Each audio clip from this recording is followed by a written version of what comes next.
Hi friends, welcome back. I'm Sunil Kumar from Easy English. दोस्तों आज बहुत ही इम्पोर्टेंट स्पॉटिंग एरर या एरर डिटेक्शन संबंधी एक रूल लेके आया। इस पे आधारित सवाल कैट लेवल तक पूछे जाते हैं। कई सवाल पीछे पूछे गए कैट लेवल में, तो आप समझ सकते हैं कि कितना इम्पोर्टेंट है। और आप बैंक या एसएससी के भी क्वेश्चंस अगर देखेंगे तो कई बार इस रूल पे आधारित सवाल पूछे गए। तो आइए ऐसे इम्पोर्टेंट सवाल को डील करने के लिए, ऐसे इम्पोर्टेंट रूल को डील करने के लिए, एक्सप्लेन करने के पहले मैं आपसे निवेदन करता हूं कि आप कम से कम इस वीडियो को शुरू से अंत तक देखें, तभी आपको ये रूल अच्छी तरह से समझ में आएगा। बहुत सारे एग्जाम्पल्स भी आएंगे। तो आइए शुरू करते हैं।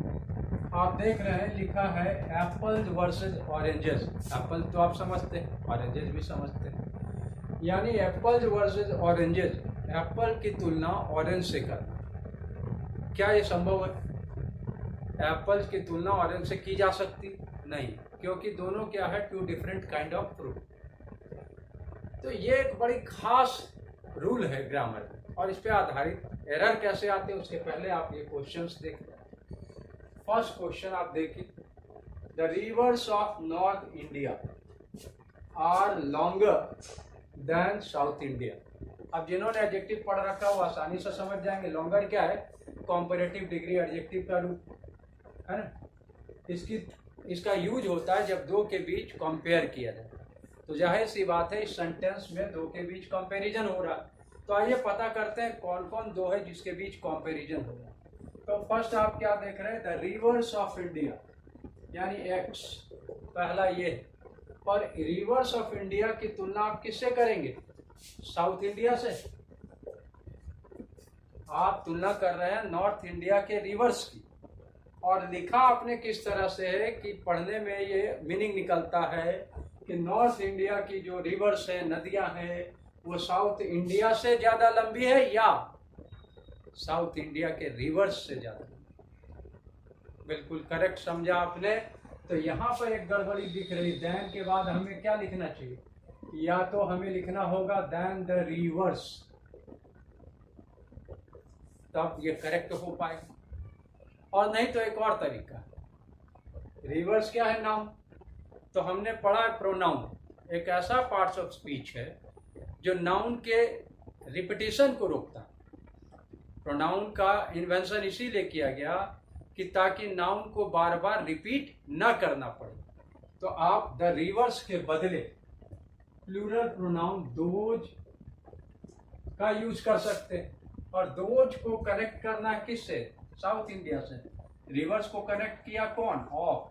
तो दोज जब साउथ इंडिया से जोड़ेंगे तो जोड़ने का प्रीपोजिशन है ऑफ, यानी सब्जेक्ट पार्ट में जो प्रीपोजिशन है वही आपको वहां यूज करना है।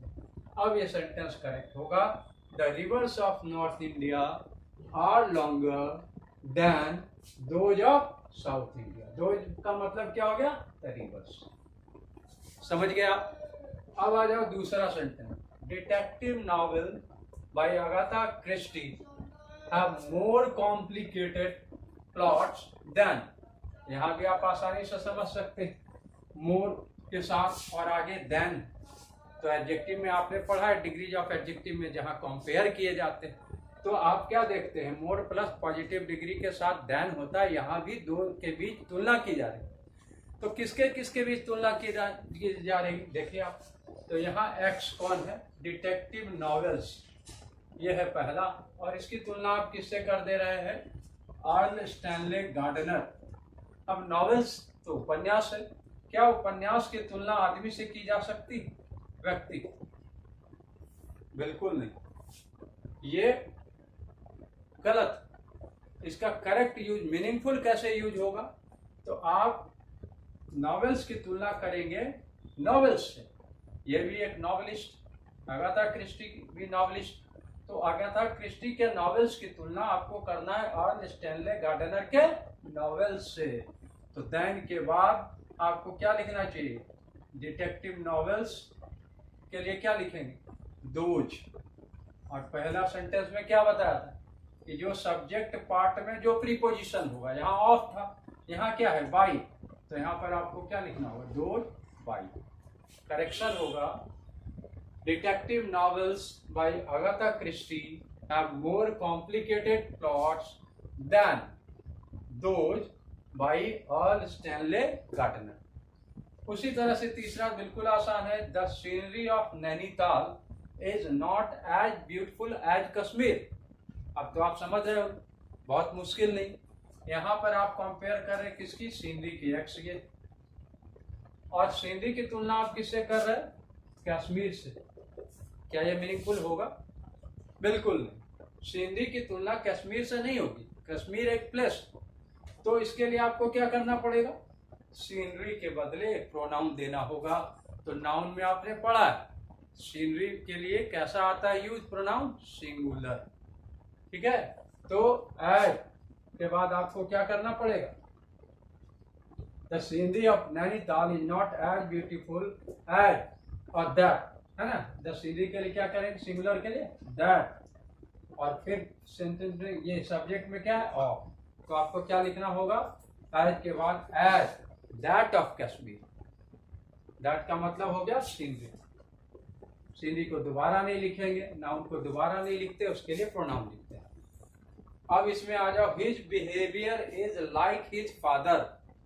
लाइक भी क्या बताता है, ये तुलना बताता है, कंपेयर करने का तरीका है ना, कंपेयर करता है लाइक। तो यहाँ कंपैरिजन किसके बीच, हिज बिहेवियर के बीच। ये एक्स और बिहेवियर, व्यवहार की तुलना आपने क्या कर दिया, पिता से, व्यक्ति से। तो अगेन ये क्या हो जाएगा, ये मीनिंगफुल नहीं होगा, ये गलत होगा। तो इसके लिए आपको क्या करना चाहिए, जैसा ऊपर वाले सेंटेंसेस में करते हैं, हिज बिहेवियर इज लाइक किसके, उसके पिता के बिहेवियर के। तो लाइक बिहेवियर भी क्या है, सिंगुलर, दैट, और काके की जोड़ना पड़ेगा sentence, that of his father. His behaviour is like that of his father. अब ये करेक्ट है। तो ये सारे सेंटेंसेस जो आप देख रहे हैं और इसके जो करेक्शन आपने देखा, तो आपको पता है कि ऐसे सेंटेंसेस काफी ज्यादा यूज किए जाते हैं। अब आपको लग रहा होगा कि हाँ भाई हमने ऐसे सेंटेंसेस पढ़े भी, बहुत बार क्वेश्चन जब आप बना रहे थे तो वहां भी आपको ऐसे सेंटेंसेस मिले होंगे। तो ये सारे क्वेश्चंस बेस्ड है एक रूल पे, जिसे हम एप्पल वर्सेस ऑरेंजेस रूल के नाम से याद रखें। यानी ध्यान रहे कि रूल क्या है कि जब किसी सेंटेंस में, है ना, दो के बीच कंपेयर किया जाए, तुलना की जाए,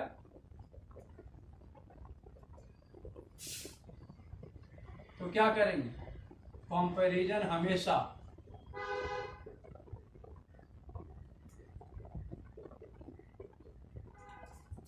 लाइक या सेम काइंड के बीच, है ना।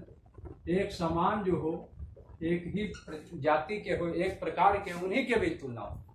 वस्तु की तुलना व्यक्ति से नहीं कर सकेंगे, ठीक है, जैसा आपने बहुत सारे जगहों पे देखा अभी एग्जाम्पल्स में। तो इसी पे आधारित वो सारे क्वेश्चन दिए जाए, और उसके करेक्शंस के लिए आपको जो जरूरी है प्रोनाउन वो वहाँ यूज करने। अब कंपैरिजन बताने वाले तो आपके बहुत सारे शब्द हैं, आपको ध्यान रखना होगा। जैसे आप यूज करते हैं एज है, आप यूज करते हैं लाइक, है ना, कंपेयर्ड टू, है ना, कंपैरेटिव डिग्री, ठीक है, देन। तो ये सब अगर रहे वाक्य में, है ना, यदि वाक्य में दिखाई दे, है ना, दिखे, तो आप क्या करेंगे, ये रूल चेक कर लेंगे, एप्पल वर्सेस ऑरेंजेस को चेक करेंगे।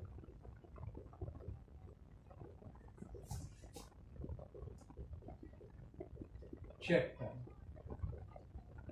है ना, तो आपको एरर समझ में आ जाएगा। तो आपने देखा इस तरह से बहुत छोटी सी बात है, लेकिन बहुत ज़्यादा क्वेश्चंस इस तरह के देखने को मिले। पीछे जितने बैंक के एग्जाम्स हो, एसएससी के एग्जाम्स हो, एनडीए, सीडीएस, बहुत सारे कॉम्पिटिटिव एग्जाम्स में इस तरह के क्वेश्चंस मिलते रहते हैं। तो उम्मीद है कि आपको एक छोटा सा ये जो रूल बताया ये काफ़ी काम का लगा होगा और आप समझ भी गए होंगे। तो हमेशा की तरह अगर आपको मेरी बात अच्छी लग रही, मैं आपको जो बातों को समझाने की कोशिश कर रहा हूँ वो आपके लिए यूजफुल लग रहे हों, तो क्या करेंगे, आप इस वीडियो को लाइक करेंगे, शेयर करेंगे एंड सब्सक्राइब करेंगे। और हाँ, एक बात और, आप अपने कमेंट्स भी ज़रूर दिया करें ताकि मुझे ये पता चलते रहे कि अगले वीडियोस में मुझे और कौन से इम्प्रूवमेंट लाने हैं, ताकि आपके लिए और मज़ेदार और यूज़फुल वीडियोस बनाए जा सकें। Thank you.